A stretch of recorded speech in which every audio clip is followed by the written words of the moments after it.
ನಿಮ್ಮೆಲ್ಲರನ್ನು ಕೂಡ ವಂದಿಸ್ತೇನೆ. ಬನ್ನಿ ನಮ್ಮ ಪರಲೋಕದ ತಂದೆಯನ್ನು ತಿಳಿದುಕೊಳ್ಳೋಣ. ಯೇಸು ಸ್ವಾಮಿ ಪರ್ವತದ ಪ್ರಸಂಗದಲ್ಲಿ ಹೇಳುತ್ತಾರೆ, ಮತ್ತಾಯ 6ನೇ ಅಧ್ಯಾಯ 4ನೇ ವಾಕ್ಯದಲ್ಲಿ ಹೇಳ್ತಿದೆ, ಅಂತರಂಗದಲ್ಲಿ ನಡೆಯುವುದನ್ನು ನೋಡುವ ನಿನ್ನ ತಂದೆಯು ನಿನಗೆ ಪ್ರತಿಫಲವನ್ನು ಕೊಡುವನು.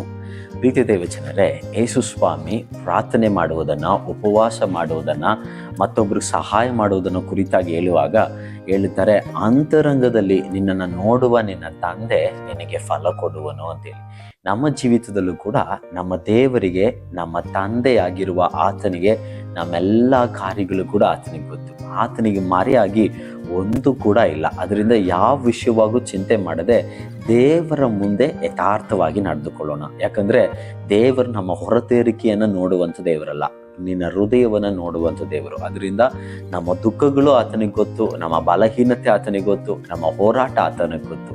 ಅದರಿಂದ ದೇವರು ನಿಮ್ಮ ಜೊತೆಗಿರುವಾಗ ದೇವರು ನನ್ನನ್ನು ನೋಡುವವನಾಗಿದ್ದಾನೆ, ನನ್ನ ತಂದೆ ನನ್ನನ್ನು ನೋಡುವವನಾಗಿದ್ದಾನೆ, ಆತ ನನಗೆ ಪ್ರತಿಫಲವನ್ನು ಕೊಡುತ್ತಾನೆ ಎನ್ನುವಂಥ ಧೈರ್ಯದಲ್ಲಿ ನಾವು ಬದುಕಿ ಯಥಾರ್ಥವಾಗಿದ್ದು ಆತನಿಂದ, ತಂದೆಯಿಂದ ಪ್ರತಿಫಲವನ್ನು ಹೊಂದಿ ಆತನ ನಾಮವನ್ನು ಮಹಿಮೆ ಪಡಿಸೋಣ.